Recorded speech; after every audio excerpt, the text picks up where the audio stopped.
Hello everyone, स्वागत है आपका आपके अपने चैनल ऑनलाइन नॉलेज पॉइंट में। आज के इस वीडियो में हम मानव शरीर से संबंधित महत्वपूर्ण प्रश्न लेकर के आए हैं दोस्तों, जो कि आपके हर एग्जाम में पूछे ही जाते हैं। तो आप लोग वीडियो को एंड तक जरूर देखिएगा। आइए स्टार्ट करते हैं वीडियो को। आज का हमारा पहला क्वेश्चन है, एक वयस्क मानव शरीर में कितनी हड्डियाँ होती है? तो दोस्तों इसका राइट आंसर हो जाएगा ऑप्शन नंबर बी, 206 हड्डी। एक मानव शरीर में दोस्तों 206 हड्डी होती है, जबकि एक नवजात बच्चे में हड्डियों की कुल संख्या 300 होती है, ये भी याद रखिएगा। अगला प्रश्न है, मानव शरीर की सबसे मजबूत हड्डी किसमें होती है? तो दोस्तों इसका राइट आंसर हो जाएगा ऑप्शन नंबर बी, जबड़े में। दोस्तों मानव शरीर की सबसे मजबूत हड्डी जबड़े में होती है, जिसे कि हम लोग हिंदी में मैंडिबल बोलते हैं। ठीक है, याद रखिएगा, जबड़े की हड्डी जो है सबसे मजबूत हड्डी होती है। मनुष्य की खोपड़ी में कितनी हड्डियां होती है? तो दोस्तों मनुष्य की खोपड़ी में हड्डियों की संख्या 22 होती है। ऑप्शन नंबर ए जो है हमारे इस प्रश्न का राइट आंसर हो जाएगा। मानव शरीर में जल की मात्रा कितनी होती है? दोस्तों मानव शरीर में जल की मात्रा 70% होती है, यानी कि ऑप्शन नंबर सी इसका राइट आंसर हो जाएगा। मानव शरीर में रक्त की मात्रा कितनी होती है? तो इसका राइट आंसर हो जाएगा ऑप्शन नंबर डी, 5 से 6 लीटर। हमारे शरीर में रक्त की मात्रा 5 से 6 लीटर होती है। मनुष्य के शरीर में पसलियों के कितने जोड़े होते हैं? दोस्तों यहाँ पर जोड़े पूछे गए हैं, तो हमारे शरीर में कुल 12 जोड़े पसलियाँ होती है, और अगर कुल संख्या पूछी जाए तो वो होती है 24। ठीक है। टीबिया नामक हड्डी किस में पाई जाती है? दोस्तों टीबिया नामक हड्डी हमारे टांगों में पाई जाती है। ऑप्शन नंबर बी हमारे इस प्रश्न का राइट आंसर हो जाएगा। और याद रखिएगा दोस्तों, जो ये टीबिया हड्डी है, यह हमारे शरीर की दूसरी सबसे बड़ी हड्डी है। ठीक है, पहली सबसे बड़ी हड्डी कौन सी है? तो वो फीमर है, जो कि हमारे जांघों में पाई जाती है। मानव शरीर की सबसे छोटी हड्डी स्टेपिज कहाँ पाई जाती है? दोस्तों पहला क्वेश्चन इसमें ये बनेगा कि मानव शरीर की सबसे छोटी हड्डी कौन सी है, तो आंसर हो जाएगा स्टेपिज। और स्टेपिज कहाँ पाई जाती है दोस्तों? तो ये इसका राइट आंसर हो जाएगा ऑप्शन नंबर 1। स्टेपिज जो है ये हमारे कानों में पाई जाती है, और यह हमारे शरीर की सबसे छोटी हड्डी है। मानव शरीर की सबसे बड़ी हड्डी कौन सी है? इसका राइट आंसर हो जाएगा option number D, femur. Femur जो है मानव शरीर की सबसे बड़ी हड्डी होती है दोस्तों, और यह हमारे जांघों में पाई जाती है, मैंने बताया था, और यह 19 इंच लंबी होती है। मानव शरीर का सबसे बड़ा अंग कौन सा है? ये क्वेश्चन थोड़ा ट्रिकी है दोस्तों, याद रखिएगा। यहाँ पर शरीर का सबसे बड़ा अंग पूछा है, यहाँ पर भीतरी या आंतरिक अंग नहीं पूछा है। तो इसका राइट आंसर हो जाएगा ऑप्शन नंबर ए, त्वचा। त्वचा जो है हमारे शरीर का बाहरी सबसे बड़ा अंग है।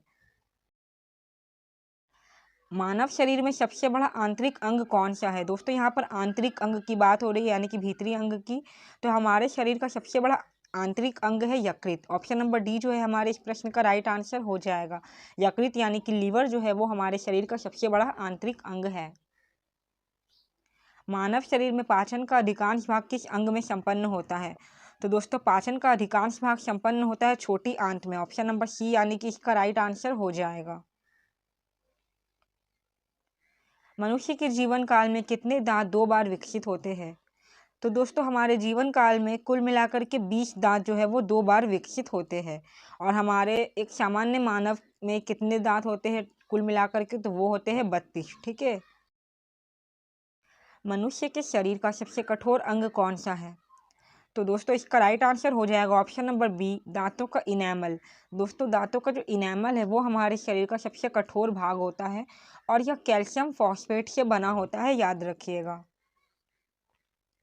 मानव शरीर का कौन सा एंजाइम कार्बोहाइड्रेट को तोड़ने में मदद करता है? तो इसका राइट आंसर हो जाएगा ऑप्शन नंबर डी, एमाइलेज। जो एमाइलेज एंजाइम है दोस्तों वह कार्बोहाइड्रेट को तोड़ने में मदद करता है। लार में कौन सा एंजाइम पाया जाता है? तो लार में पाए जाने वाले एंजाइम का नाम है टाइलिन। ऑप्शन नंबर बी हमारे इस प्रश्न का राइट आंसर हो जाएगा। मानव शरीर में एंजाइम और हार्मोन दोनों का स्त्राव करने वाली ग्रंथि कौन सी है? मोस्ट इंपॉर्टेंट क्वेश्चन है दोस्तों। तो दोस्तों यह ग्रंथि है अग्नाशय ग्रंथि, यानी कि ऑप्शन नंबर बी जो है इसका राइट आंसर हो जाएगा।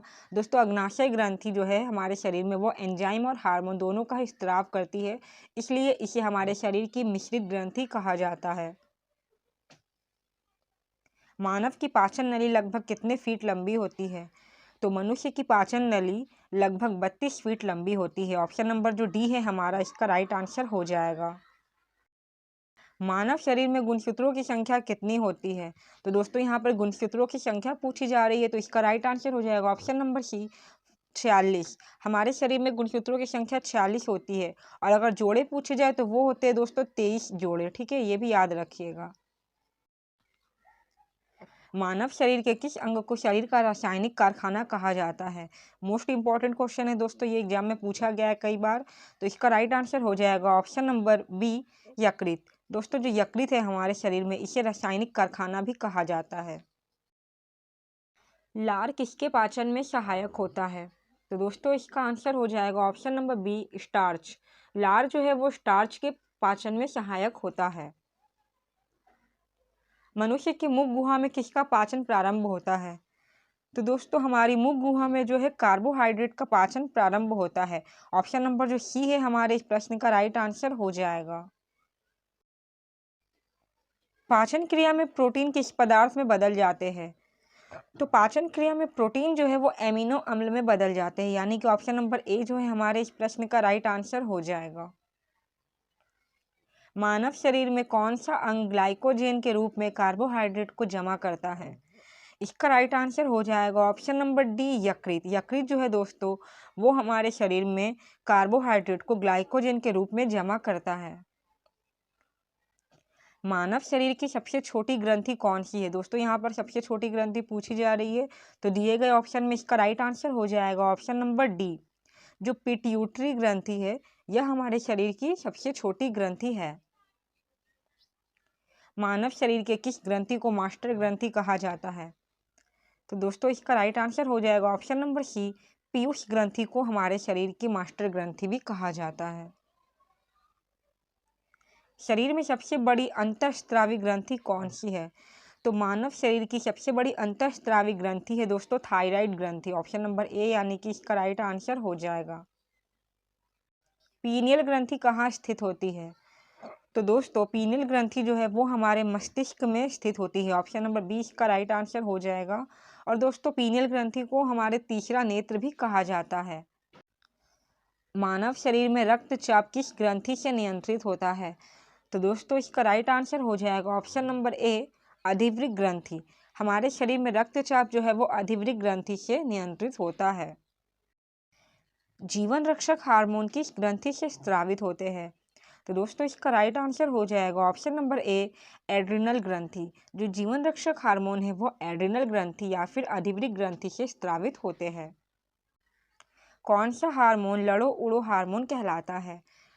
तो इसका राइट आंसर हो जाएगा option number B adrenaline hormone. जो दोस्तों एड्रेनलिन हार्मोन है यह लड़ो या उड़ो हार्मोन कहलाता है। शरीर के भीतर रक्त परिभ्रमण में कितना समय लगता है? तो दोस्तों हमारे शरीर के अंदर रक्त परिभ्रमण में लगभग 23 सेकंड लगते हैं, यानी कि ऑप्शन नंबर बी हमारे इस प्रश्न का राइट आंसर हो जाएगा। मानव शरीर के किस अंग में रक्त शुद्ध होता है? तो दोस्तों इसका राइट आंसर हो जाएगा ऑप्शन नंबर डी वृक्क या किडनी। जो वृक्क या किडनी है दोस्तों वहां पर जो है हमारा जो रक्त है वो शुद्ध होता है। शरीर का कौन सा अंग रक्त उत्पादन करता है? तो रक्त का उत्पादन हमारे शरीर के बोन मैरो यानी कि अस्थि मज्जा में होता है। रक्त की मात्रा शरीर के भार का कितना प्रतिशत होता है? तो दोस्तों इसका राइट आंसर हो जाएगा ऑप्शन नंबर बी 7%। रक्त की मात्रा हमारे शरीर के कुल भार का 7% होता है। पेसमेकर का संबंध किससे है? तो दोस्तों पेसमेकर का संबंध हमारे हृदय से है। ऑप्शन नंबर डी जो है इसका राइट आंसर हो जाएगा। पेसमेकर का कार्य दोस्तों दिल की धड़कन को नियंत्रित करना है। हड्डी को हड्डी से जोड़ने वाले ऊतक को क्या कहते हैं? दोस्तों इसका राइट आंसर हो जाएगा ऑप्शन नंबर डी स्नायु या लिगामेंट। स्नायु या लिगामेंट है दोस्तों वो हड्डी को हड्डी से जोड़ता है। कौन सा ऊतक मांसपेशियों को हड्डियों से जोड़ता है? इसका राइट आंसर हो जाएगा ऑप्शन नंबर डी कंडरा या टेंडन। कंडरा या जो टेंडन है दोस्तों वह मांसपेशियों को हड्डियों से जोड़ता है। मानव शरीर में ऊतकों का निर्माण किससे होता है? तो हमारे शरीर में ऊतकों का निर्माण प्रोटीन से होता है, यानी कि ऑप्शन नंबर ए जो है हमारे इस प्रश्न का राइट आंसर हो जाएगा। कौन सी ग्रंथि मानव शरीर के तापमान को नियंत्रित करती है? तो दोस्तों हमारे शरीर के तापमान को जो ग्रंथि नियंत्रित करती है उसका नाम है हाइपोथैलेमस ग्रंथि। ऑप्शन नंबर डी यानी कि हमारे इस प्रश्न का राइट आंसर हो जाएगा। मानव शरीर में कितनी मांसपेशियां होती है? तो दोस्तों हमारे शरीर में मांसपेशियों की कुल संख्या होती है 639, यानी कि ऑप्शन नंबर बी जो है हमारे इस प्रश्न का सही उत्तर है। पित्त शरीर के किस अंग द्वारा उत्पन्न किया जाता है? तो दोस्तों इसका राइट आंसर हो जाएगा ऑप्शन नंबर ए यकृत। हमारे शरीर के यकृत में जो है पित्त का उत्पादन होता है। मस्तिष्क का कौन सा भाग मानव शरीर की मुद्रा और संतुलन को बनाए रखता है?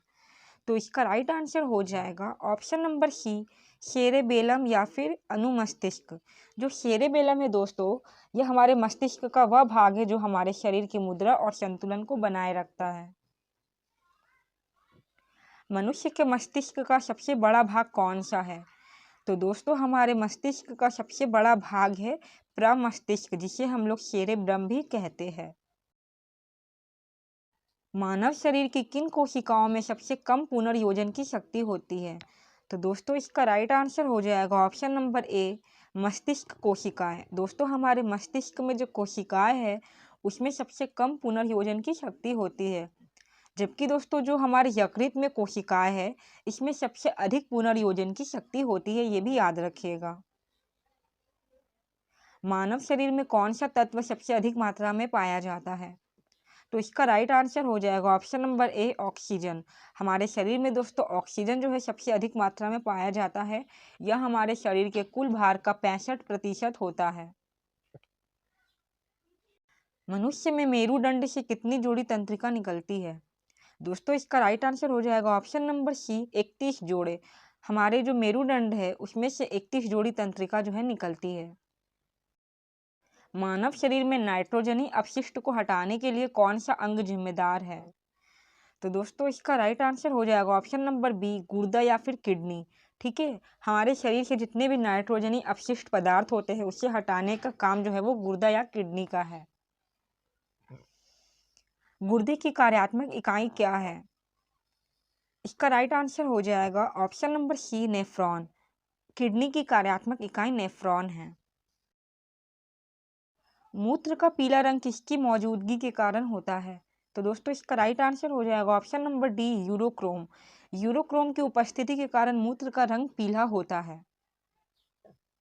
तो दोस्तों ये थे हमारे 50 मोस्ट इम्पॉर्टेंट मानव शरीर से संबंधित विज्ञान के प्रश्न, जो कि आपके आने वाले हर एग्जाम के लिए बहुत ही इंपॉर्टेंट है। आई होप आपको वीडियो अच्छी लगी होगी दोस्तों। अगर वीडियो अच्छी लगी हो तो आप लोग वीडियो को लाइक कर दे और चैनल को सब्सक्राइब कर दे। दोस्तों आपके कमेंट से हमें मोटिवेशन मिलता है, तो आप लोग वीडियो में कमेंट करके ज़रूर बताया कीजिए कि वीडियो कैसी लगती है, ताकि हम और भी वीडियो डेली बना करके अपलोड करते जाएं। और दोस्तों वीडियो को यहाँ तक देखने के लिए बहुत बहुत धन्यवाद।